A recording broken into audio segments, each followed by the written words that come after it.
25 तारीख को प्रदोष और 26 तारीख को शिवरात्रि। अब जरा प्रदोष के पर्यांत की, प्रदोष के बाद की बिल्कुल लगी हुई पीठ से जो शिवरात्रि होती है, वो शिवरात्रि अगर उस शिवरात्रि का व्रत, साधना, तप, भजन, संसार का मनुष्य कर लेता है तो जिंदगी में उसने कोई व्रत किए ना किए हो, अगर एक व्रत शिवरात्रि का, प्रदोष की पीठ से लगी हुई शिवरात्रि का अगर कर लेता है तो उसको पूरे जीवन के व्रत का पुण्य फल प्राप्त हो। एक व्रत शिवरात्रि का प्रदोष पर्यंत की, अर्थात प्रदोष की पीठ से जुड़ी हुई। अब अगर आप कोई ब्राह्मण से, अगर कोई विद्वज्जन से, कोई पंडित जी से आप पूछेंगे प्रदोष कितनी बजे लग रहा है, वो बताएंगे फिर प्रदोष लगने के बाद प्रदोष कब समाप्त हो रहा है, तो जिस दिन 26 तारीख हो रही है उसमें लगाया, दोनों की पीठ मिल रही, दोनों।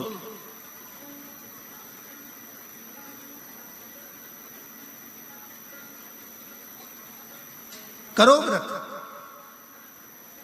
आपने कितनी भी एकादशी के व्रत करे हो, कितनी भी द्वादशी के व्रत करे हो, कितनी भी चतुर्थी व्रत करे हो, कितनी भी तीज व्रत करे हो, कितनी भी अष्टमी का व्रत करा हो, कितनी भी नवरात्रि के व्रत करा हो, कितनी भी तीज का व्रत करा हो, चाहे दुनिया के कितने भी व्रत आपने कर, आधी में पुनि।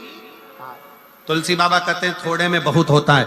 आपके व्रत, अगर कोई बीमार है उसके लिए, अगर कोई कष्ट है शरीर में उसके लिए ऐसा व्रत है, बाकी के सभी के लिए तो वही व्रत शिवरात्रि का पूर्ण व्रत है जिसमें भगवान शंकर की विरल भक्ति को हम प्राप्त करें। इतना विचित्र कर्म है, जरा विचार करिएगा कि प्रदोष काल का लगाया गया दीपक, प्रदोष काल, प्रदोष के दिन, प्रदोष काल का जो दीपदान होता है वो सरल नहीं होता, वो सहज नहीं होता। 5 स्थान की पूर्ति करता है। पहला, जम के बोलो, पहला स्थान किस चीज के लिए?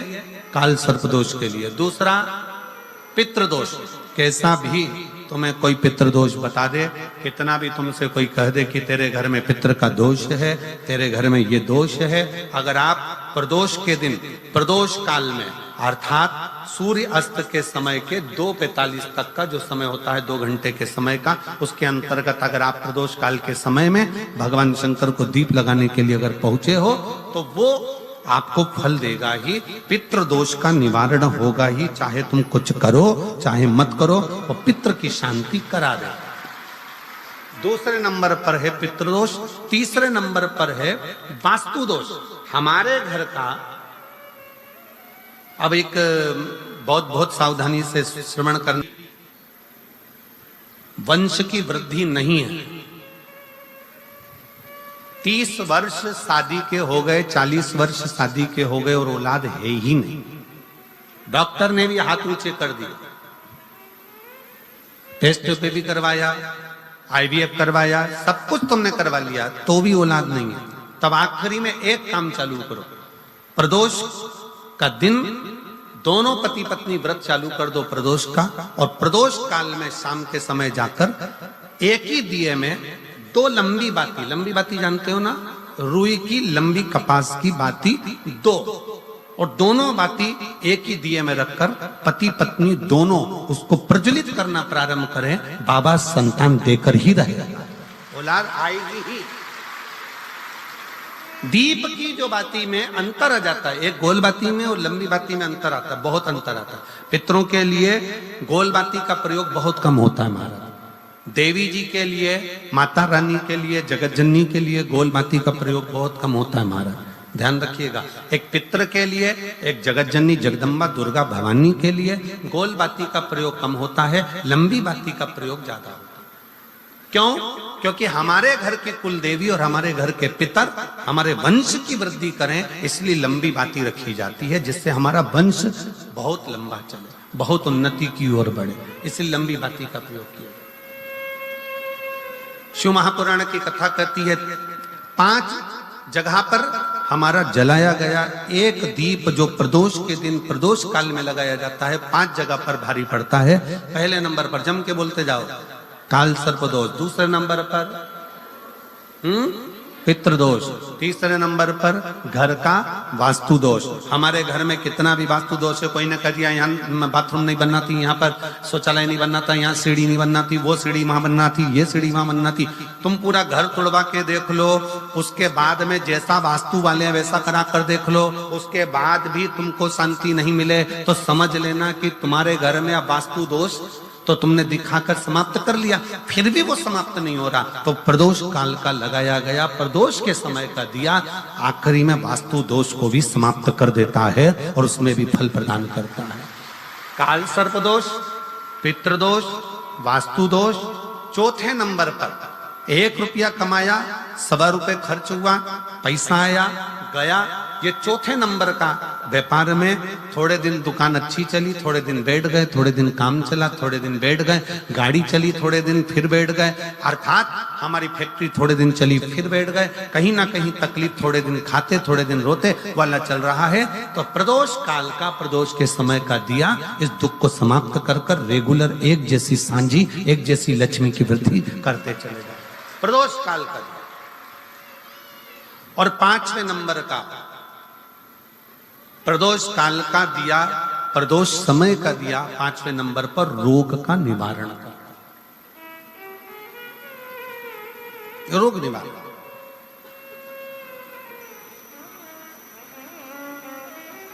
ये 5 स्थान जो बताए गए हैं प्रदोष काल के दिन, प्रदोष के दिन दीप प्रज्वलन के। और अब की बार की जो शिवरात्रि आ रही है, बाबा देवाधिदेव महादेव की बड़ी कृपा है उस पर, बहुत करुणा। 25 तारीख को प्रदोष और 26 तारीख को शिवरात्रि। अब जरा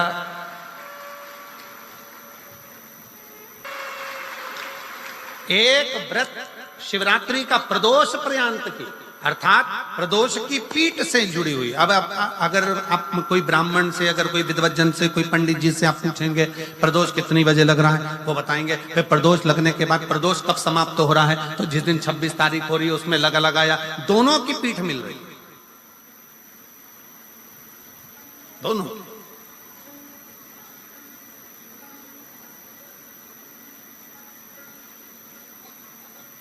करो व्रत। बैसाख का महीना चल रहा है, शंकर के शिवालय में जाओ, शिव के शिवालय में 3 स्थानों का स्पर्श अवश्य। जब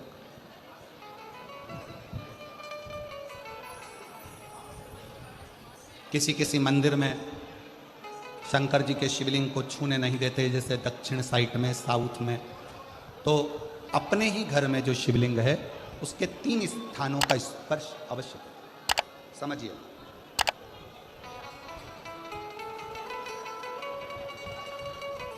पहला, शंकर भगवान के जहां से जल बहता है उस स्थान, ये जलाधारी है, जल बहता है, ये शिवलिंग है, यहाँ से जो पानी नीचे की ओर जाता है उस स्थान का स्पर्श अवश्य करें। दूसरा, शिवलिंग का जो गोल भाग है उस गोल भाग में कहीं पर भी अपनी हथेली का स्पर्श अवश्य करें। तीसरा, शंकर भगवान के शिवलिंग का जो ऊपर का भाग है वहाँ अपने अस्त्र का स्पर्श अवश्य करें। तीनों स्थान पर ब्रह्मा, विष्णु और महेश का स्मरण करते हुए जब बैसाख महीने में आप शंकर भगवान को जल समर्पित करें। शिव जी को जब बैसाख के महीने में जल दिया जाए तो दोनों हाथ से अंजलि में कलश रखकर शंकर भगवान की अपने हाथ की अंजलि में जल रखकर शिव जी को जल अवश्य समर्पित करें। शिवरात्रि के बैसाख महीने की शिवरात्रि पड़े, बैसाख महीने की प्रदोष पड़े तो एक बेलपत्र शंकर को अवश्य समर्पित करें। मान लो गर्मी बहुत तेज है, पेड़ों पर बेलपत्र नहीं मिले तो एक दुर्वा शिव को अवश्य समर्पित करें। मान लो बहुत तेज गर्मी पड़ने पर, यहाँ रतनगढ़ में तो हम देख रहे हैं रजी रज धूली धूल इतनी है, मिट्टी इतनी है कि यहाँ तो दुर्वा मिलना भी बड़ा मुश्किल है, तो एक चावल का दाना शिव को जरूर समर्पित करो, उतना उतने में। और बैसाख महीने में सबसे ज्यादा जरूरी है, जो सबसे ज्यादा जरूरी है बैसाख महीने में, वो जलाशय अर्थात अपने घर के नज़दीक में कोई पानी का स्थान हो, जलाशय हो, वहाँ का जल शिव को समर्पित करना, या शिव के नंदी के पास में। और हम तो कहेंगे शंकर का नंदी केवल मंदिर में मत देखो, आपके घर के आसपास में हमारे मारवाड़ की पहले की रीति रही है। राजस्थान में बहुत सालों पहले, जब लगभग 19 से 20 साल पहले हम फलोदी में आए थे, 20 साल पहले, और 20 साल पहले जब हम फलोदी में आए थे राजस्थान में, तो हमने उस फलोदी राजस्थान में देखा था कि प्रत्येक घर के बाहर पत्थर का एक छोटा सा कुंडा जैसा होता। दो चीजें हमने फलोदी राजस्थान में प्रत्येक घर के बाहर 20 साल पहले देखी थी। एक इतना बड़ा कुंडा पत्थर का जिसमें लोग भोजन रख देते हैं, और एक बड़ा सारा कुंडा जिसमें लोग पानी भर देते हैं, जिससे चिड़िया, पशु, पक्षी, गौ माता सब उस पानी को पीती रहे और आपका और हमारा कल्याण होता रहे। इस भाव से प्रयास करो। शिव जी को तो जल समर्पित करो,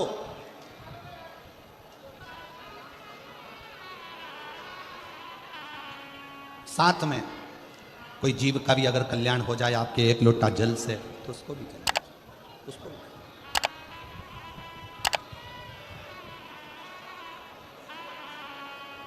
शंकर भगवान ओघड़दानी शिव, जिनका चढ़ा हुआ जल केवल मात्र स्पर्श, आचमन, दर्शन आपका और हमारा कल्याण कर रहा है। अपने दुख को, अपनी तकलीफ को, अपने कष्ट को किसी दूसरे के दरवाजे पर जाकर कभी मत करो, कभी मत।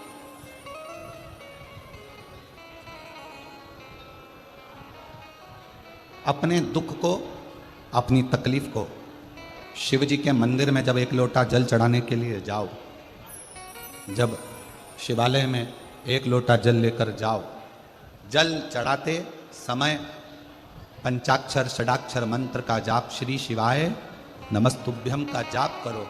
और जब शिवलिंग, जलाधारी, ये चरण जहाँ से पानी बहकर नीचे गिरता है, वहाँ अपने हाथ को लगाकर अपने दुख को, अपनी तकलीफ को शंकर के उस अशोक सुंदरी गणेश कार्तिकेय के स्थान का स्पर्श करते हुए बाबा से जरूर कहो कि जैसे ये तुम्हारी बेटी है, उसी तरह मैं तुम्हारी बेटी हूँ। जैसे तुम्हारे ये बेटे हैं, वैसे मैं तुम्हारा बेटा हूँ। इनके दुख को आपने मिटाया था, मुझे भी अपनी बेटी मानकर मेरे दुख को मिटा दीजिए, मेरे दुख को समाप्त कर। किसी से मत कहो, पर शिव से कहो, शंकर से कहो।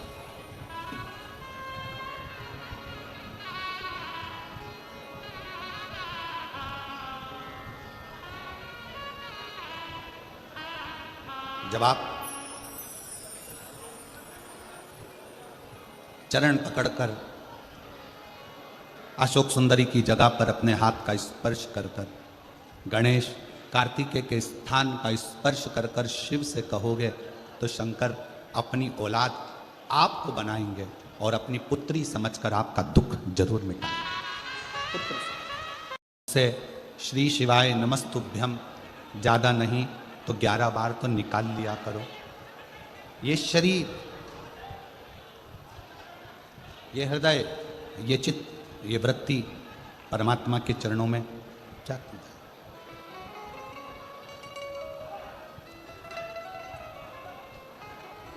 दुख है ना, शिव से कहो। पुरुष में और स्त्री में एक बहुत बड़ा अंतर है। पुरुष में और स्त्री में एक बहुत बड़ा अंतर है। पुरुष एक कान से सुनता है, दूसरे कान से निकाल देता है। स्त्री दोनों कान से सुनती है, जुबान से निकाल देती है। पुरुष में और स्त्री में सबसे बड़ा अंतर यही है कि पुरुष यहां से सुनेगा, यहां से निकाल देगा, और स्त्री दोनों कानों से सुनकर मुख से निकाल देती है। शिव पुराण की कथा कहती है अगर स्त्री को मुख से निकालना भी है सुनने के बाद तो अपने पिता देवादिदेव महादेव के सामने जाकर निकाले तो बात शिव के पास। सबका किया है मेरा उद्धार कीजिए, हे त्रिशूलधारी, हे त्रिशूलधारी। आपने सबका कल्याण किया तो मैं कैसे रह गया? मेरा उघड़दानी मेरा शंकर भगवान उसी को बुलाता है जिसकी झोली उसको खुशियों से भरना होता है। खुशियों से अब मालूम पड़े पूरा रतनगढ़ का लोग कथा सुनने के लिए आ जाए तो शंकर भगवान को 3 महीने में देना है, ये शिव पुराण का प्रमाण है। अब बुलाएगा उसी को जिसको देना होगा, जिसको देना ही नहीं है वो मन बनाकर रख भी लेगा कि मुझे कथा सुनने जाना है, कथा सुनने जाना है, पर मेरा भोले बाबा उसको यहां तक पहुंचने ही नहीं देगा, पहुंचने ही नहीं।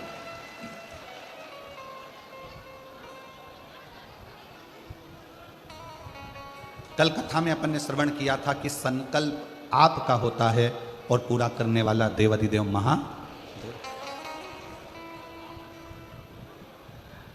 कोई दूसरा नहीं पूरा करेगा, शिव।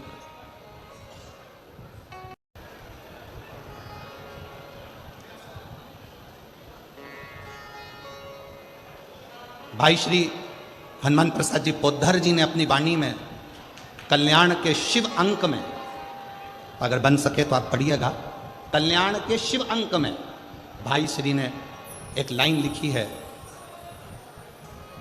भाई श्री ने अपनी वाणी में लिखा कि भगवान को पाने के लिए अगर तुम अपने दिल से एक बार अगर मुख से कह दोगे कि हे प्रभु मैं तुम्हारा हूं और तुम मेरे हो, बस ये बात अगर दिल से कह दी तो परमात्मा भी तुम्हारा हो जाता है और तुम परमात्मा के हो जाते हो।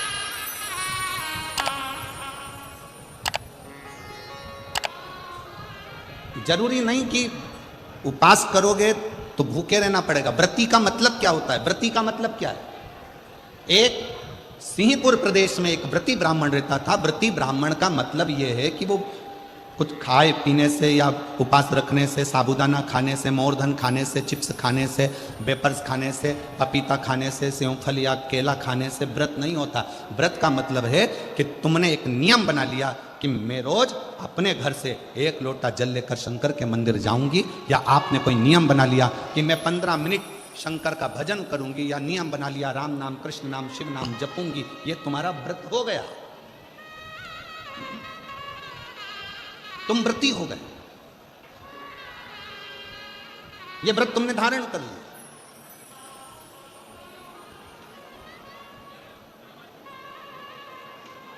कई माताओं ने नियम बनाया, रतनगढ़ की ही रहने वाली माताएं, कई माताएं रतनगढ़ की ही रहने वाली पंडाल में रह रही है, कई माताएं रतनगढ़ की। उसने नियम लिया कि मुझे 7 दिन कथा सुनना है।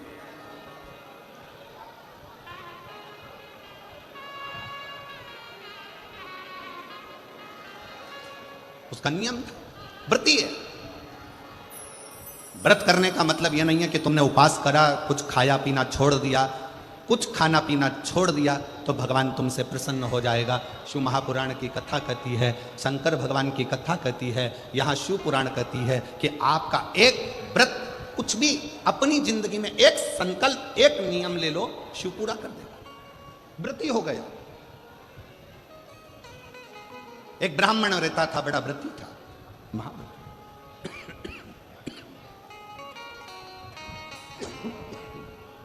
और वो महाव्रती ब्राह्मण तत्व किसको कहते हैं? शंकर की भक्ति किसको कहते हैं? शिव पे चढ़ा हुआ जल साधारण नहीं होता, शंकर पर चढ़ी हुई बेलपत्र साधारण नहीं होती। पूज्य संत शिरोमणि श्री कौशिक जी महाराज जी बैठे हैं, जिन्होंने अपनी वाणी में बेलपत्र की महत्वता, शमी पत्र की महत्वता, शमी के वृक्ष की महत्वता, साथ में श्री शिवाय नमस्तुभ्यम की महत्वता अपनी वाणी में निरंतर कही, निरंतर।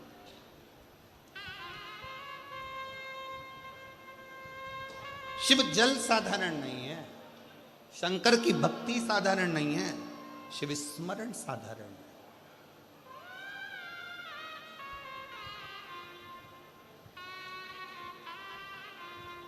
कितना फल है जल का। पार्वती जी को मालूम था शंकर जी को इतनी जल्दी प्रसन्न नहीं कर सकते, तो पार्वती जी ने एक नियम बनाया, पार्थिव शिवलिंग का निर्माण करना और शिव जी पे जल चढ़ाना। एक लोटा जल सारी समस्या का हल। एक पार्थिव लिंग का निर्माण कर कर जल समर्पित करते। कितना कितना अर्चन माता पार्वती जी के जीवन में, कितना कितना अर्चन। माता पार्वती मैया जब जब जल भरने के लिए जलाशय में जाती हैं और शिव जी को जल चढ़ाने के लिए लेकर आती हैं, तो बीच में मगर उनको रोक लेते।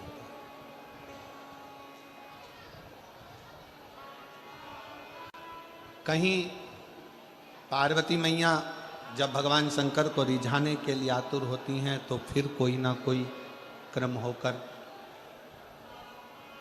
उनकी अर्चना जो हो रही है, भजन जो हो रहा है, स्मरण जो हो रहा है, उसमें अड़चन दी जाती है। शिव महापुराण की कथा कहती है कि जब भी आप कोई तप करेंगे, साधना करेंगे, भजन करेंगे, कीर्तन करेंगे, मंत्र जाप करेंगे, नाम जाप करेंगे, स्मरण करेंगे, तो थोड़ी ना थोड़ी अड़चन बीच में आएगी, आती है। और उसमें घबराना नहीं है। उस अड़चन में अपन को घबराने का काम नहीं है। एक बड़ा सुंदर व्याख्यान वर्णन है। मान लो किसी काम के लिए आप बहुत दिनों से लगे हुए हो और वो कार्य पूर्ण नहीं हो रहा, बहुत दिनों से लगे हो, मेरा ये कार्य होना चाहिए, मेरा ये कार्य होना चाहिए, मेरा ये कार्य होना चाहिए, और नहीं हो रहा। तो शिव महापुराण का एक बड़ा सुंदर सा भाव कहा, बहुत सुंदर सा भाव वर्णन किया कि बेलपत्र का जो नीचे का जो भाग होता है, बेलपत्र के जो नीचे का जो भाग है, इस नीचे के भाग में थोड़ा सा गाय का घृत, देसी गाय का थोड़ा सा घी, घृत इस नीचे के भाग में लगा लेना चाहिए। ये उनके लिए भी है जो बहुत दिनों से कोई कार्य करना चाह रहे हैं पर हो नहीं रहा, बहुत दिनों से लगे हुए हैं, आज होगा, कल होगा, परसों होगा, कोई फाइल अदालत में अटकी हुई है, कोई प्रशासनिक कार्य अटका हुआ है, कोई कार्य अटक रहा है, उसके लिए बहुत जरूरी। नीचे की जो डंडी है उसमें घृत लगा लो, घी गाय का, और इस दो पत्ती और बीच की पत्ती के बीच का जो डंडी का भाग है, बीच की जो डंडी का भाग है, इसमें लाल चंदन लगा लीजिए, बीच के भाग में लाल चंदन। और किसी भी प्रदोष के दिन प्रातः से लेकर शाम तक के बीच में, प्रदोष काल के मध्य तक के बीच में कभी भी इस बेलपत्र को शंकर भगवान को, ये जो डंडी का मुख है, ये डंडी का मुख जलाधारी की ओर हो और इस बेलपत्र